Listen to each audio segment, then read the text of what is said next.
Friends, ఇవాళ వీడియోలో PF సంబంధించి ఒక ఇంపార్టెంట్ అప్డేట్ అయితే వచ్చింది. ఈ వీడియోలో దానికి సంబంధించిన క్లియర్ ఇన్ఫర్మేషన్ అయితే మీకు ఎక్స్ప్లెయిన్ చేయబోతున్నాను. ఫ్రెండ్స్, మీకు వీడియో నచ్చితే డెఫినెట్గా లైక్ చేయండి, షేర్ చేయండి.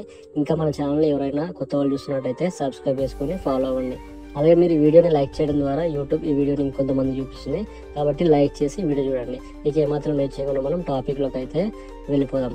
మనకు ఈపీఎఫ్ఓ గురించి అందరికీ తెలిసిందే. మనం ఏదైనా ఆర్గనైజేషన్లో కావచ్చు, లేదా ఏదైనా కంపెనీలో కావచ్చు, మనం అందులో వర్క్ చేస్తే మనకు కొంత అమౌంట్ అయితే మంత్లీ అయితే కట్ అవ్వడం జరుగుతుంది. ఈ అమౌంట్ని మనం విత్డ్రా చేసుకోవాలంటే మనకి ఇంతకుముందు ఏంటంటే వెబ్సైట్ ద్వారా మనం అప్లికేషన్ పెట్టుకోవచ్చు, అలాగే యాప్ నుంచి కూడా మనం అమౌంట్ విత్డ్రా చేసుకోవచ్చు. ఇలా విత్డ్రా చేసుకుంటే మనకు దాదాపు 1 వీక్ నుంచి 10 డేస్ పడుతుంది, కొన్ని సందర్భాల్లో 20 డేస్ కూడా పడుతుంది. అలా మనకు ఏంటంటే కొంచెం ఇబ్బందిగా ఉంటుంది. కాబట్టి ఈపీఎఫ్ఓ నుంచి ఒక మంచి అప్డేట్ అయితే వచ్చింది. ఇది ఈపీఎఫ్ఓ 3.0. మనకు ministry of labour, employment, government of India అయితే ఈ అప్డేట్ అయితే తీసుకొచ్చింది. మేజర్ అప్డేట్స్ అయితే ఉన్నాయి. మనకు ఇంతకుముందు ఏంటంటే మన శాలరీ నుంచి 12% అయితే అమౌంట్ అయితే ఎవ్రీ మంత్ అయితే కట్ అవ్వడం జరుగుతుంది. ఇప్పుడు వాళ్ళు ఏం చెప్తున్నారంటే 12% కాకుండా మీరు ఎంత అయితే పెట్టుకుంటారో మంత్లీ కట్ అవ్వడానికి అమౌంట్, అది మీ ఇష్ట ప్రకారం మీరు ఎంత అమౌంట్ని సెట్ చేసుకుంటే అంత అమౌంట్ మీకు ఎవ్రీ మంత్ అయితే మీ శాలరీ నుంచి కట్ అవుతుందని చెప్తున్నారు.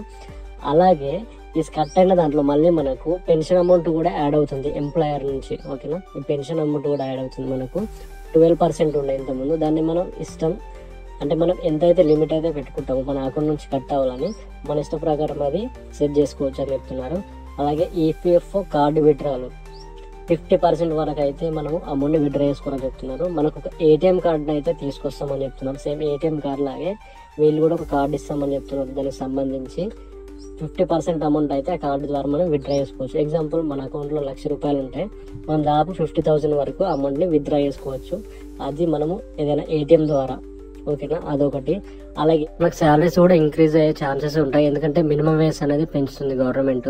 దాన్ని బట్టి మినిమం వేజ్ పెరిగితేనే మనకు శాలరీ అనేది ఇంక్రీజ్ అవుతుంది. మినిమం శాలరీ అయితే 15,000 నుంచి 21,000 అయితే ఉండాలని చెప్తున్నారు. అంత అమౌంట్ ఉంటేనే మనకు పిఎఫ్ కట్ అవడానికి ఛాన్స్ ఉంటుంది.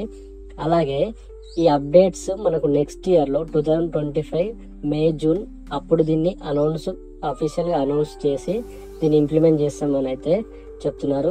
ఇది చాలా మంచి అప్డేట్, ఎందుకంటే మనం ప్రతిసారి అమౌంట్ విత్డ్రా చేసుకోవాలంటే వెయిట్ చేయాల్సి వస్తుంది 10 డేస్ 20 డేస్. కాబట్టి ఈ ఏటీఎం ద్వారా మన అమౌంట్ విత్డ్రా చేసుకుంటే మనకు అవసరాన్ని బట్టి మనం మన అమౌంట్ని విత్డ్రా చేసుకోవచ్చు. అలాగే పెన్షన్ అమౌంట్ కూడా మనం 12% కంటే ఎక్కువ కూడా మనకు పెన్షన్ అయితే వస్తుంది. మనకి ఇంతకుముందు 12% అయితే శాలరీ నుంచి కట్ అయింది కదా. ఇప్పుడు అలా కాకుండా మన లిమిట్ సెట్ చేసుకుంటున్నాం. కాబట్టి ఇప్పుడు ఎగ్జాంపుల్ నా శాలరీ ఒక 40,000 ఉంటే నేను ఒక 20-30% ఎవ్రీ మంత్ కట్ అవ్వడానికి కూడా లిమిట్ అనేది సెట్ చేసుకోవచ్చు. అప్పుడు ఏమవుతుందంటే మనకు పెన్షన్ అమౌంట్ అనేది ఎక్కువ కట్ అవ్వడం జరుగుతుంది. ఆ పెన్షన్ అమౌంట్ ఎక్కువ కట్టడం ద్వారా మనకు కొంచెం బెనిఫిట్ అనేది ఉంటుంది.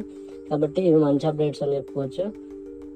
ఇది మేలోనైతే వస్తుందని చెప్తున్నారు. అఫీషియల్గా అనౌన్స్ చేసి ఇంప్లిమెంట్ చేస్తామని చెప్తున్నారు. సో చూడాలి ఇంకా ఎలాంటి అప్డేట్స్ వస్తాయో. సో ఇది మొత్తం ఈ వీడియో అయితే మీ వీడియో నచ్చింది అనుకుంటున్నాను. డెఫినెట్గా ఈ వీడియో నచ్చితే డెఫినెట్గా లైక్ చేయండి. ఇంకా మన ఛానల్ ఎవరైనా సబ్స్క్రైబ్ చేసుకోకపోతే డెఫినెట్గా సబ్స్క్రైబ్ చేసుకొని ఫాలో అవ్వండి. ఓకే ఫ్రెండ్స్, మీకు ఇంకేమైనా డౌట్స్ ఉంటే కూడా కింద కామెంట్ చేయండి.